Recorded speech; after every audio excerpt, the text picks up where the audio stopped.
بسم اللہ الرحمن الرحیم۔ ایک پرانے اور بوسیدہ مکان میں ایک غریب مزدور رہتا تھا۔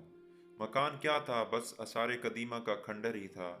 غریب مزدور جب سر شام گھر لوٹتا اس کی بیوی معصومیت سے کہتی، اب تو گھر کا دروازہ لگوا دیں، کب تک اس لٹکے ہوئے پردے کے پیچھے رہنا پڑے گا؟ اور ہاں، اب تو پردہ بھی پرانا ہو کر پھٹ چکا ہے، مجھے خوف ہے کہیں چور ہی گھر میں نہ گھس جائے۔ شوہر مسکراتے ہوئے جواب دیتا، میرے ہوتے ہوئے بھلا تمہیں کیا خوف، فکر نہ کرو، میں ہوں نا تمہاری چوکھٹ۔ غرض کئی سال اسی طرح کے بحث و مباحثے میں گزر گئے۔ ایک دن بیوی نے انتہائی اصرار کیا کہ گھر کا دروازہ لازمی لگوا دو۔ بالآخر شوہر کو ہار ماننا پڑی اور اس نے ایک اچھا سا دروازہ لگوا دیا۔ اب بیوی کا خوف کم ہوا اور شوہر کے مزدوری پر جانے کے بعد گھر میں خود کو محفوظ تصور کرنے لگی۔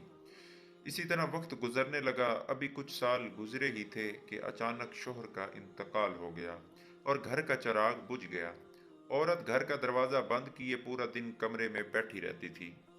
ایک رات اچانک چور دیوار پھلانگ کر گھر میں داخل ہو گیا۔ اس کے کودنے کی آواز پر عورت کی آنکھ کھل گئی۔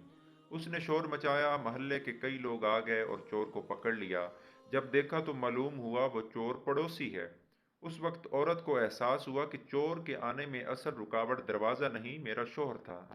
اس چوکھٹ سے زیادہ مضبوط وہ چوکھٹ یعنی شوہر ہی تھی۔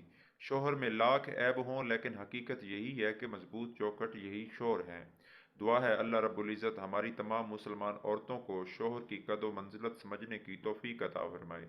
دوستوں، اس طرح کی معلوماتی ویڈیو دیکھنے کے لیے چینل کو سبسکرائب کر لیں۔ ویڈیو اچھی لگتی ہے تو لائک کر دیں، اس کو آگے لازمی شیئر کریں۔ آپ کی محبت کا بے حد شکریہ۔